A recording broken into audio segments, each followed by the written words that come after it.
Monday happening. காலையிலே பிளிங்கிட்டில் பட்டரும் பாலும் வந்து ஆர்டர் போட்டு வாங்கியிருந்தேன். யூஷுவலாக வந்து வாங்க மாட்டேன். பட்டர் கொஞ்சம் பெருசாக வாங்குறதால ஆர்டர் போட்டே வாங்கிட்டேன். அண்ட் இன்றைக்கி குட்டீஸோட லன்ச் பாக்ஸ்க்கு பொட்டேட்டோ ரைஸ் தான் கேட்டிருந்தாங்க. இது ரொம்ப சிம்பிளாகவே பண்ணிடலாம். ரீசெண்ட் டேஸாக அவங்களோட ஃபேவரட்டும் ஆனதால் வீக்லி ஒன்ஸ் வந்து கேட்குறாங்க.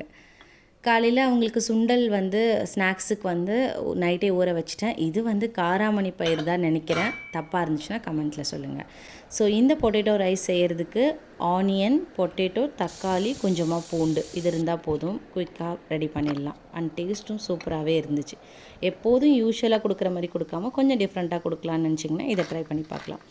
ஒரு கடாயில் எண்ணெய் விட்டுட்டு கடுகு, உளுந்து, பெருஞ்சீரகம், கருவேப்பிலை, பொடிசா நறுக்குன பூண்டு இதெல்லாமே சேர்த்து லைட்டாக பொரிஞ்சதுக்கப்புறமா நம்ம கட் பண்ணி வச்சுருக்க ஆனியன், ஒரே ஒரு பச்சை மிளகாய் சேர்த்துக்கிட்டு அண்ட் பொடிசா நறுக்குன தக்காளி இதை எல்லாமே வதக்கிட்டு மீன் வயல் வந்து பொட்டேட்டோவும் கட் பண்ணி வச்சுக்கிட்டேன். ஸோ அதுக்குள்ளே வெங்காயம், தக்காளி எல்லாமே கொஞ்சம் நல்லா வதங்கிடும். இப்போ வந்து கொஞ்சமாக மஞ்சத்தூள், காரத்தூள், அதுக்கப்புறமா கரம் மசாலா இது மட்டும் ஆட் பண்ணிவிட்டு கட் பண்ணி வச்சுருக்க பொட்டேட்டோவும் போட்டு நல்லா மிக்ஸ் பண்ணி கொடுத்துடலாம். பொட்டேட்டோ வந்து நல்லா வேகணும் அப்படின்றதுக்காக லைட்டாக தண்ணி ஊற்றி மூடி போட்டு வச்சிடலாம்.